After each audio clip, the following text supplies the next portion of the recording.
Recording in progress. Hello.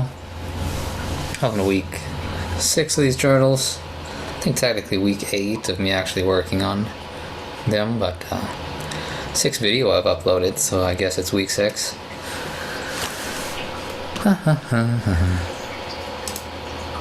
So this week, try to finish as quickly as possible. I think the internet keeps coming in and out, and if it goes out while I'm recording via Zoom, it will automatically end the recording. So one of the things to consider when using Zoom to record for videos, I guess, you have to be constantly connected to the internet, which I don't enjoy. But this week, we're talking about I don't know, that a little bit, I guess. Constant connection, and an app that came out called Be Real that tended to give people a different kind of social media experience. It's a bit more meaningful and less intrusive in lives. And I've been kind of researching it for the last year, a little bit over a year maybe, when it first sort of came out last year. Presented at a conference. I'll show the poster this week. And started working on a song about Be Real. Back when I started getting into it and researching a bit. And sort of been working on that. And it changed and kind of grew and developed into something else. So I'll play that song. Talk a little about the order of things. Whatever that means. Let's see. So, first, this is the poster I made for conference on the app Be Real. Just the top part cropped off with the name and the title and the university and everything. 4x3 foot poster. So all this would be much larger. Let's see. Can we embiggen this? I'll embiggen it a little bit. I'm not really going to read over the whole thing. Just talk about design and the app itself, Be Real. I'm going to be small over here for now. I think that's appropriate. So the basic gist of the app, I think it started in 2019 in France or something, but didn't really come into popularity till 2022. I could have gotten those numbers wrong. Doesn't really matter. But the point of the app, Be Real, was to kind of turn a lot of the social media trends on their heads and present new ideas in a more healthy, psychological kind of way.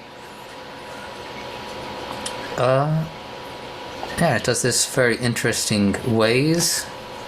The ones I kind of emphasized in my research and I talked about in psychology classes, or its unique sort of notification schedule being one big major facet of it, that it'll send you a notification once a day that looks basically like that. It says you have 2 minutes to take a picture. Good luck. And the point is to take a picture using your phone within that 2-minute time frame at a random time during the day.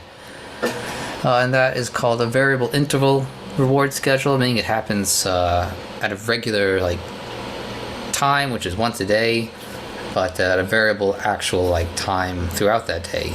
So it could be at 2 p.m., could be at 10 p.m., could be sometime in the morning.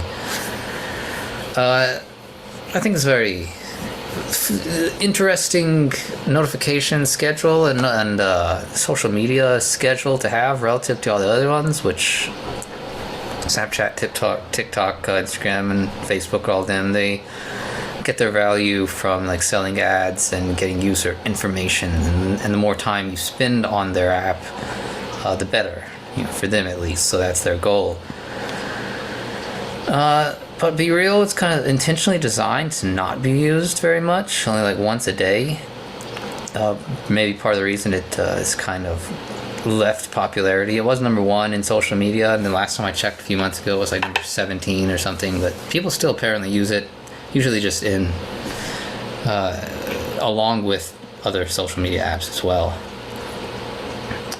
And let's see, that variable once a day kind of schedule of taking a picture, very good relative to other social medias, because it's just 2 minutes out of your day that you have to worry about doing this app, and you don't really have to worry about leading up to it, and you don't really have to worry about what comes after it. You just get this 2-minute time frame of your day to be forced to socialize, which is good for introverted people who have difficulty socializing. It just gets them to do something once a day, and it's great for extroverted people who do it too much.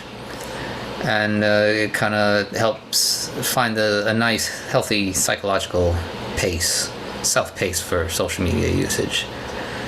If it's used by itself and not along with other things where they can just socialize whenever they feel like.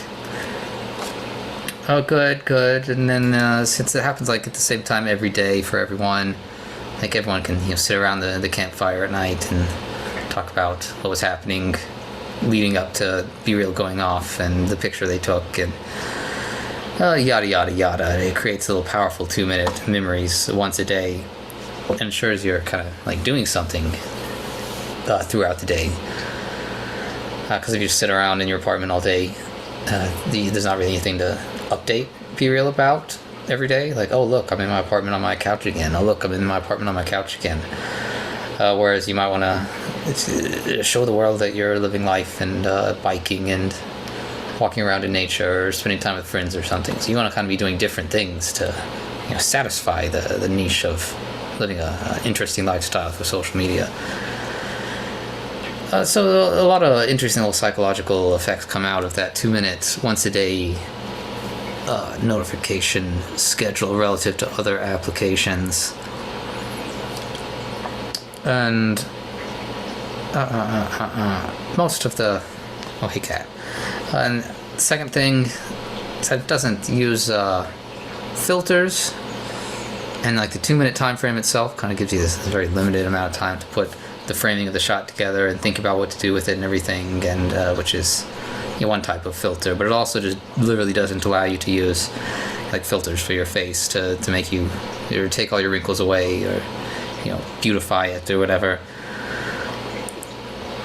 So that hits another big possible negative thing of social media, where people will use filters, and you see the filtered versions of themselves that are better than the real versions of themselves that they see in the mirror, and that leads to a lot of dysmorphia, body and face dysmorphia, of people not being comfortable with the way they look.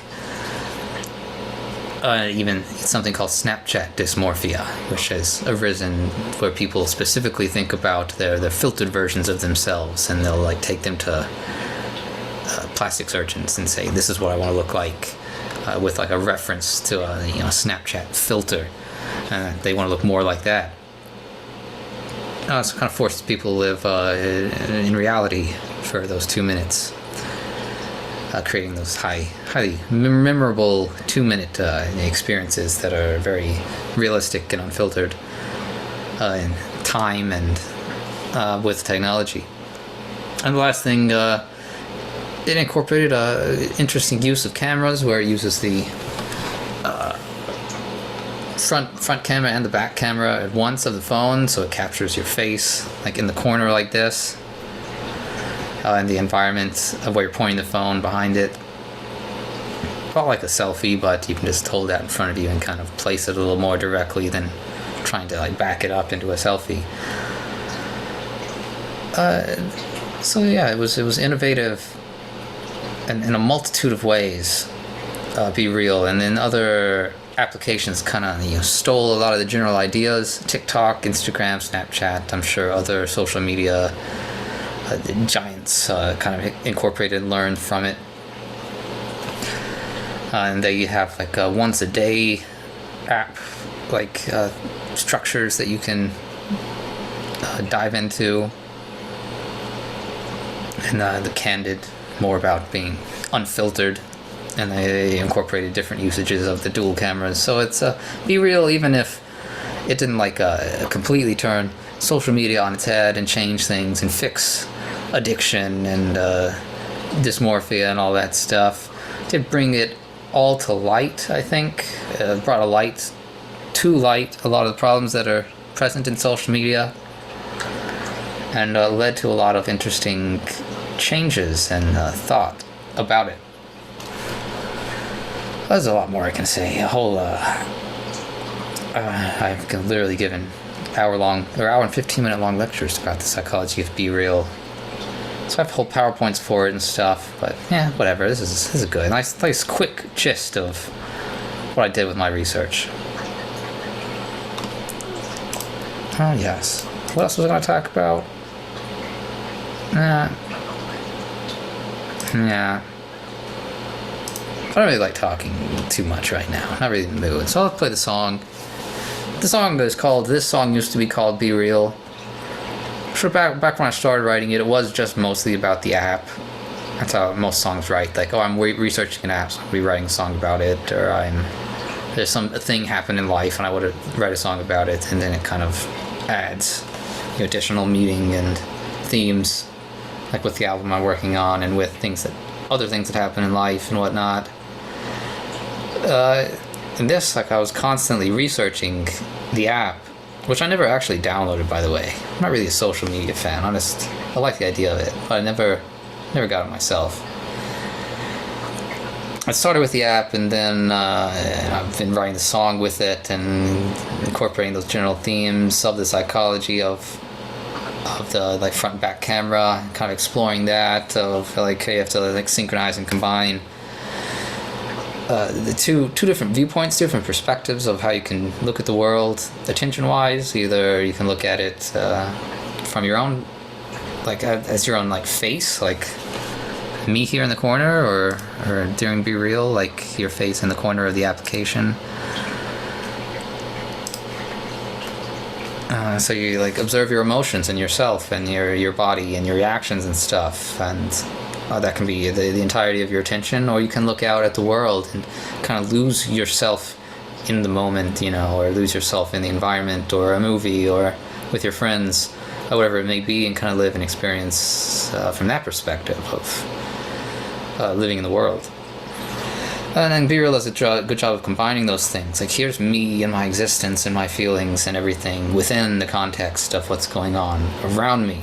It does a very good job of capturing emotions that way. Your bodily reactions as well as what you're reacting to and the space you're existing in and your current behaviors.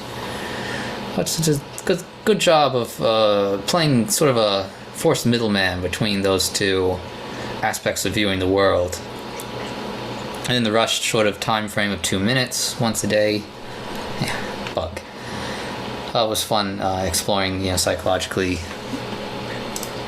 as well as trying to incorporate the idea in art. This song, for instance, I don't have my little sound recorder here, but I'll play a little. And like the Apple alternative, that's the Samsung generic ringtone, whistle tone. And then there's the Apple one too. It's like da-da-da, with the chords. So I'd play those, and that would like signify the beginning of the song, and then that would start like a 2-minute timer, and the song itself would be like exactly 2 minutes long, just to kind of capture that feeling of constricted time. And the song as well, it starts out a little slower and more melodic, and then slowly gets more compacted and more distressed, as time gets closer and closer. And so try to capture the dual camera aspect of looking at the world from two different perspectives. Your perspective of yourself and your perspective of the sort of world around you and how you fit into it. And the kind of fixed time frame, 2 minutes, and the filtered aspect of actually like being real and being yourself, and not some fake presented version of yourself. So it became about more like fake people and whatnot,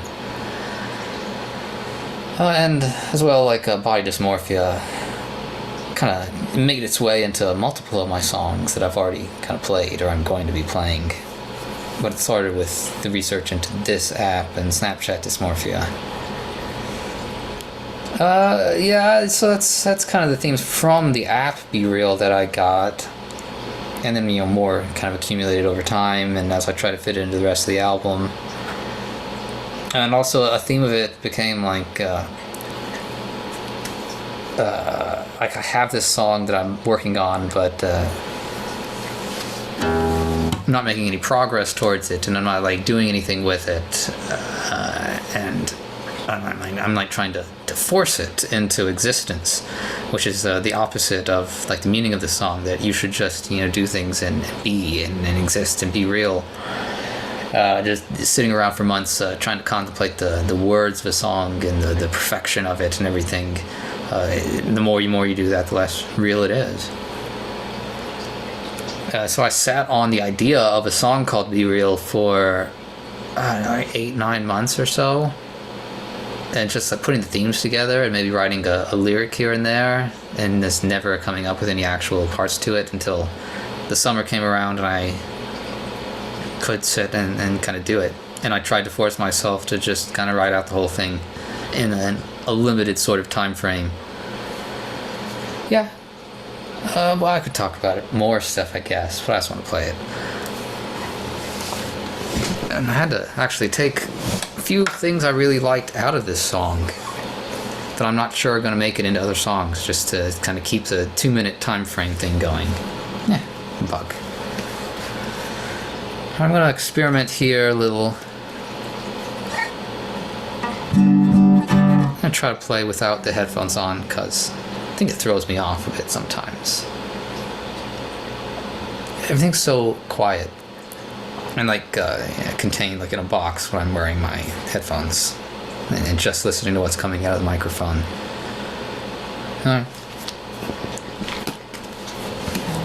This song used to be called Be Real.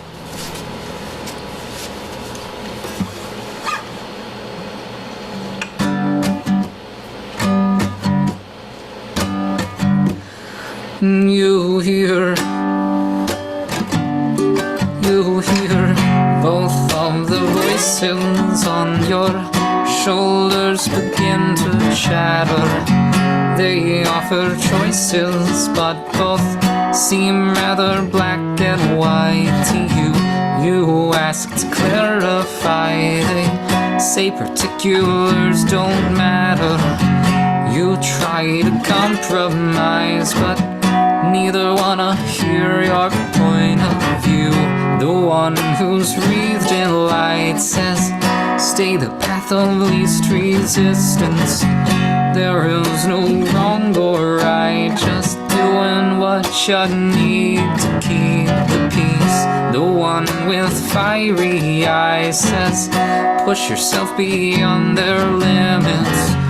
Cause what's the point of life if expectations keep you on a leash?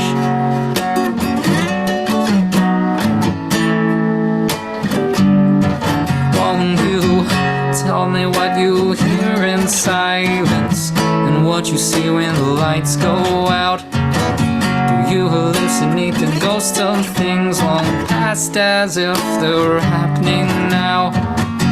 We both have the same disease inside us, the one that slowly fills our minds with doubt. The only cure I know is a new perspective, but big surprise that you've all sold out. Oh, you can't help thinking. You can't help thinking. You can't help thinking. Oh, this fucking end. I'd say to be real, but those words have lost all of their meaning.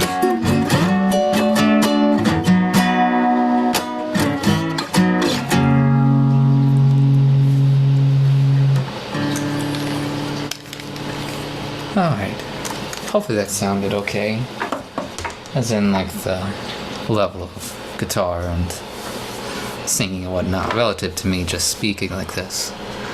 Of course I'll adjust it afterwards, And I found the setting in Zoom that lets me completely turn off the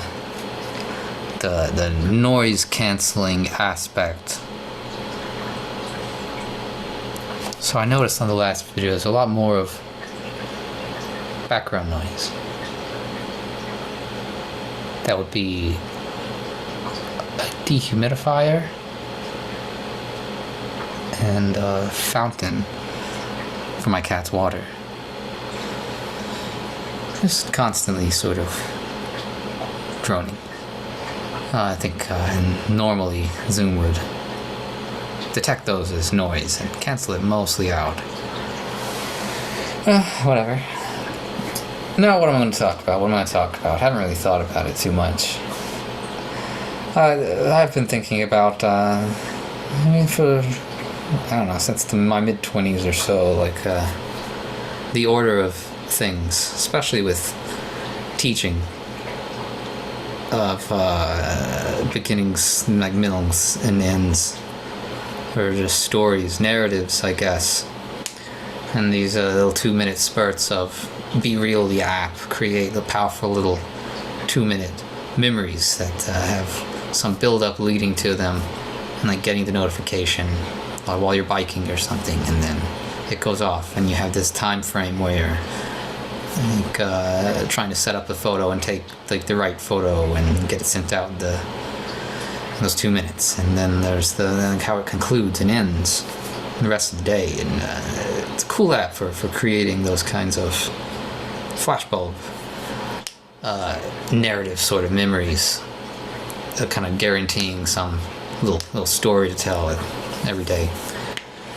I don't have it, but I recommend anyone else get rid of other apps and get Be Real.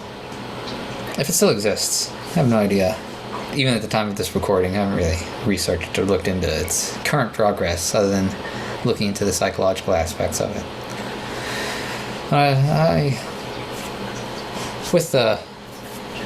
said, like, in my mid-20s, I started looking into more so stories and narratives and stuff. It definitely came about with learning psycholinguistics, language, and learning about sound, and trying to analyze and study those. But notice that people who are good at talking, and people who are good at teaching, and people who are good at art and everything can do so in a way that they can tell like stories with what they do. Not me. I have no idea how to end things or begin things, or like the order of things to do everything in, other than just randomly guessing and eventually getting better at it. There's a lot more I could talk about. Whatever. I just want to be done and work on the next thing now. I have more work to do with my dissertation and whatnot. I'll have more songs coming up. I think with week 6, at the halfway point of the songs, at this rate, I'll be done by the end of the year, I guess. Because that's the tentative goal, to finish by the end of, or by 2024, I guess. And then start working on other stuff, I suppose. I don't know. Yeah. That's all I got to talk about. Or that's popping into my mind right now to end the video, so. See ya.